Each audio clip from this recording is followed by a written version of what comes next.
Your son is a failure.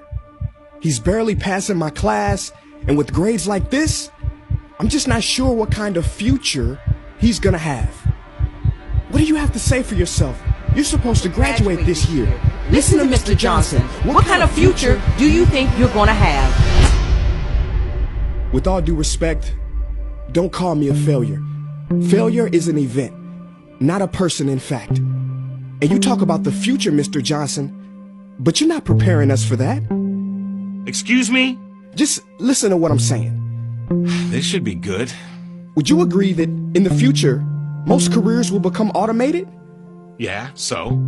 So the people who succeed will have to be curious, innovative, with resilience to adapt to new changes.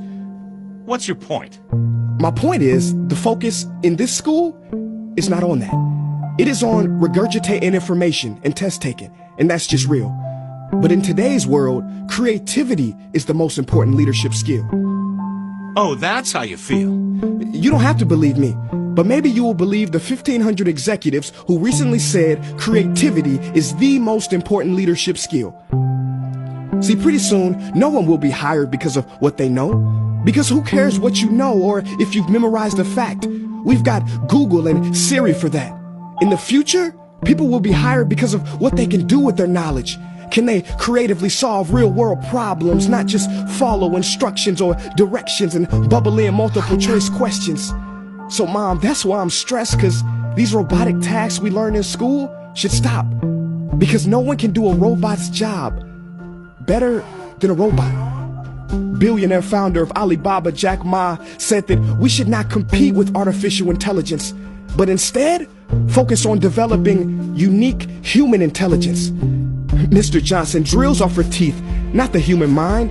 So these repetitive knowledge-based tasks we must leave behind. Or in the future, you're gonna find a lot of people graduating out of your class right into the unemployment line.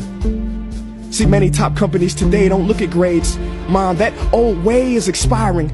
Google has been quoted as saying GPAs are worthless criteria for hiring. Founder of Tesla, Elon Musk, agrees.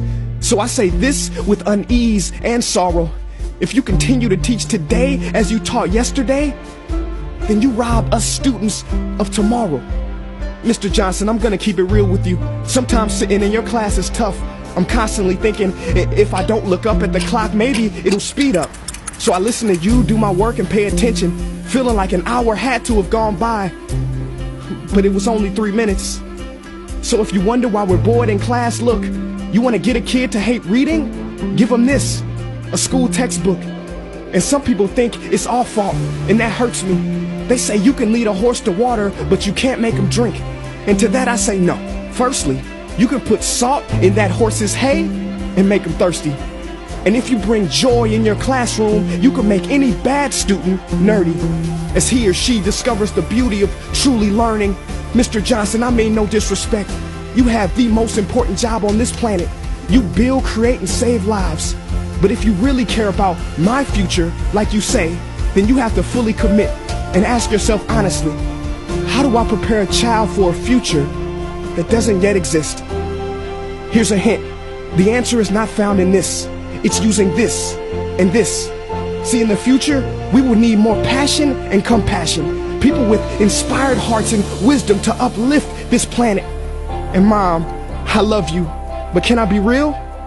Go ahead. You want to know one of the biggest factors for childhood success? It's not IQ. It's family meals. And we haven't had one of those in a while. See, I know sometimes you don't feel proud, because I may not be a straight A student, but I'm not stupid.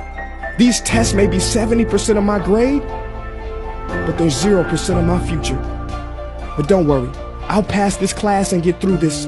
But I need you to give me the space I need to be me and live true. Because the best feeling in the world is that your own parents get you. There's a passage in a book called The Prophet by Khalil Gibran. And if you don't mind, I'd love to share it with you. Go ahead. See, he says, your children are not your children. They are the sons and daughters of life longing for itself. They come through you, but not from you. And though they are with you, they do not belong to you. You may give them your love, but not your thoughts, for they have their own thoughts. You may house their bodies, but not their souls, for their souls dwell in the house of tomorrow.